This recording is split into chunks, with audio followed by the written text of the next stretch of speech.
El ejercicio que vamos a analizar el día de hoy se trata sobre cómo es la relación entre la concentración en una reacción química y su velocidad.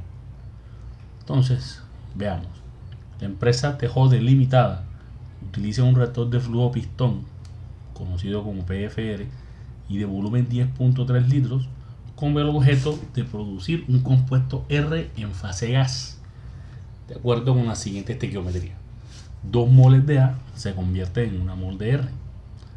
El reactor opera isotérmicamente y a presión constante.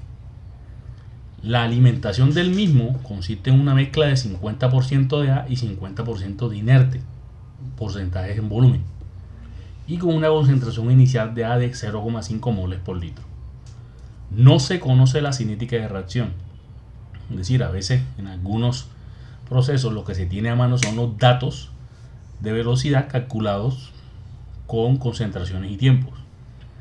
Se desea saber si en estas condiciones el reactor es capaz de producir 5.000 kilogramos día de R con una conversión final del 80%. El peso molecular del producto R es igual a 80 kilogramos por kilomol o 80 gramos por mol. Se determinó además que la velocidad de reacción para distintos valores de la concentración de A a la misma temperatura que opera el reactor se muestra en la tabla que ven a continuación. Entonces veamos el desarrollo del ejercicio.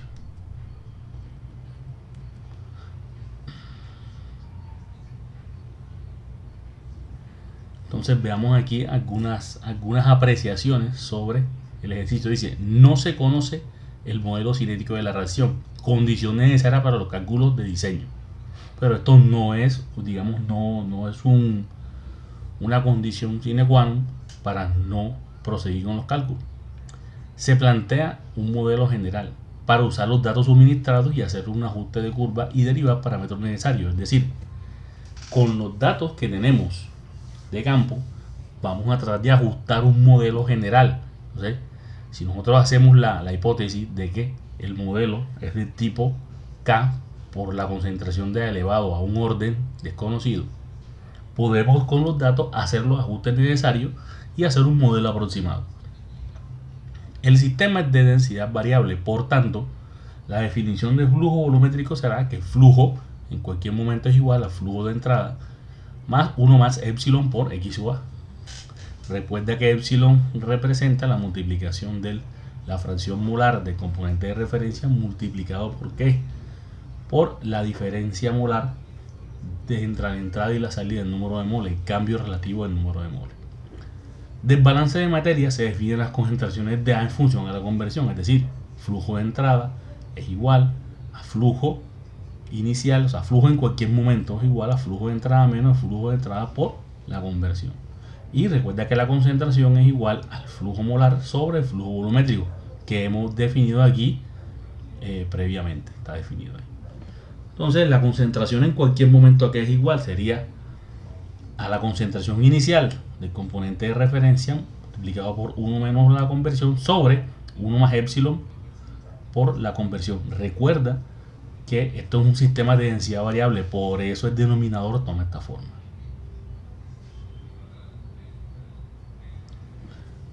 Entonces, una vez definida la concentración en términos de la conversión, la metemos o la insertamos, la reemplazamos en este modelo, en el modelo que hemos propuesto como hipótesis. Se dice, el modelo teórico de velocidad de reacción, función de conversión y función de un orden que desconocemos todavía. Entonces, vamos a hacer epsilon, como ya lo hemos definido antes, es lambda. Recuerda que lambda simplemente es la sumatoria de los coeficientes estequiométricos de los productos menos la sumatoria de los coeficientes estequiométricos de los reactivos por la fracción molar del componente de referencia inicial. Si dividimos entre 2 toda la reacción química, o sea que cada mol de A se va a descomponer o a transformar en media mol de R. Nos toca que epsilon toma un valor de menos 0,25 y recuerda que el ejercicio ya te dice que la corriente de entrada tiene 50% de componente y 50% inerte, por ende su fracción molar es 0,5. Entonces veamos aquí. Entonces tenemos los valores de la concentración de A que nos los da el inicio. Nos da la velocidad que ya la tenemos aquí también, que nos da los datos originales. Entonces con estos datos que hacemos, recalculamos que la conversión. Recuerda que con los datos de concentración tú puedes calcular la conversión, ¿verdad? Con la definición, simplemente con la definición de conversión. Y ¿qué tenemos aquí? Digamos, esta división que tenemos aquí, ¿cuál es? Si tenemos el modelo teórico, para poder hacer un ajuste de curva más sencillo, lo linealizamos. ¿Qué quiere decir eso? Que nosotros tomamos este valor que vemos acá, que está en la diapositiva anterior, este modelo, y le aplicamos logaritmo natural a ambos lados. Si nosotros aplicamos logaritmo natural a ambos lados, pues tenemos que el logaritmo de la velocidad es igual al logaritmo de k por c sub a la n, más n por el logaritmo de ¿qué? De la definición de concentración. Entonces simplemente tomamos la expresión completa de velocidad y le aplicamos logaritmo a ambos lados. Esto que toma una forma lineal. Entonces donde el logaritmo de la velocidad de reacción sería nuestra y sub i es igual a b, que sería el corte con el eje, n sería la pendiente, y todo este valor, es decir, 1 menos x sub a sobre 1 más epsilon por x sub a sería la coordenada x. Entonces recuerde que aquí debemos hacer un ajuste de recta. Recuerda que esto es un ajuste de mínimos cuadrados. Aquí tenemos la ecuación, ¿ves? La ecuación que define los mínimos cuadrados, que simplemente es minimizar la distancia entre el valor que tenemos, llamémoslo de modelo experimental, y el modelo teórico. De aquí, haciendo las derivadas parciales, se derivan estas dos fórmulas que nos dan la pendiente tanto de A como de B. En este caso sería B, y A, que en este caso sería N. Si nosotros hacemos esto fácilmente, simplemente graficando logaritmo natural de la velocidad en I y logaritmo de 1 menos X sobre 1 menos epsilon X, tendríamos esta gráfica que ven aquí. Es decir, en el eje X tendríamos estos valores, el valor del logaritmo de 1 menos X sobre 1 más epsilon X, y en el eje Y tendríamos logaritmo de la velocidad de reacción.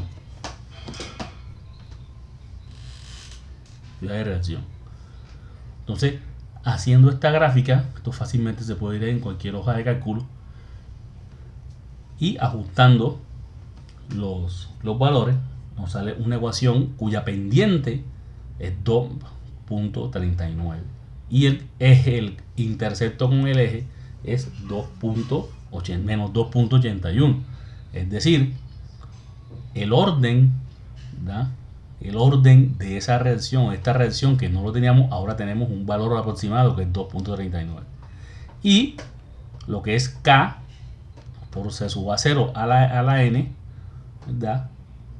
Es 2.81. De aquí, de esta parte, despejamos el valor de K, que es la constante cinética, que sería igual a menos a 0,3155. Entonces, ahora que tenemos un modelo cinético, podemos calcular ¿qué? Podemos calcular un parámetro muy importante en los reactores de flujo, que es el tiempo espacial, que es por definición el volumen del reactor y el flujo volumétrico inicial.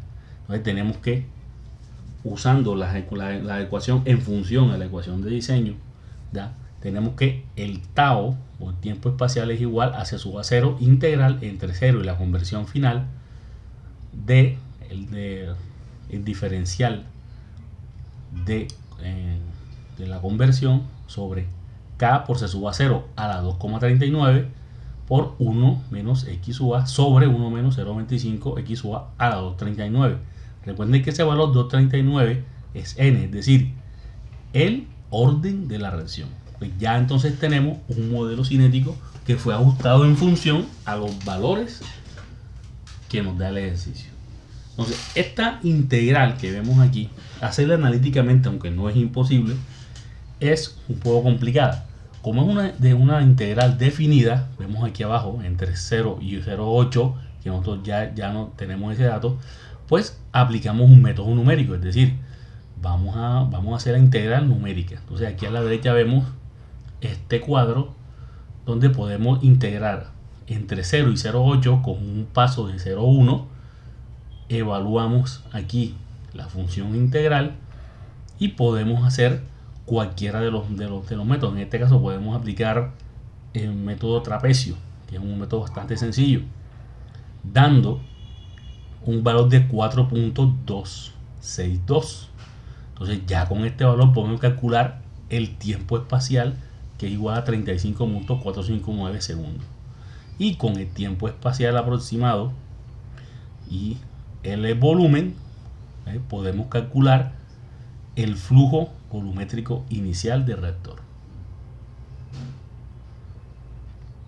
Vamos aquí, el tau y digamos el flujo volumétrico. Entonces este es el flujo volumétrico de entrada al reactor. Entonces se pide producir 5.000 kilogramos día, que es equivalente aproximadamente a 0.723 gramos mol o moles por segundo. Esto porque ya tenemos el valor o el peso molecular, podemos pasarlo a moles. Entonces, si tenemos que la concentración del producto menos la concentración de producto inicial, entonces como la relación molar está 2:1, es decir, por cada 2 moles de A se produce una mol de R, podemos hacer esta relación. Esto viene del balance de materia. La concentración de R, que es igual a un medio de la diferencia de las concentraciones entre inicial y cualquier punto. La concentración de A ya la tenemos en función de ¿qué? De la conversión. Solamente reemplazarla aquí dentro y reemplazar el valor de ¿qué? De conversión y de epsilon. Y tendríamos que aproximadamente la concentración de R sería a la salida será 0,187 moles por litro. Entonces, también el flujo volumétrico final es igual a que al inicial, que ya lo calculamos, por 1 más epsilon por x sub a, y eso es igual a 0.2364 litros por segundo. Y el flujo de R a la final ¿da? Es igual a ¿qué? Al flujo volumétrico final por la concentración de R, que es igual a 0,0442 moles por segundo. Entonces, de lo que concluimos que el reactor de flujo requerido, o sea, sí que el reactor sí puede producir esos 5.000 kilogramos por día.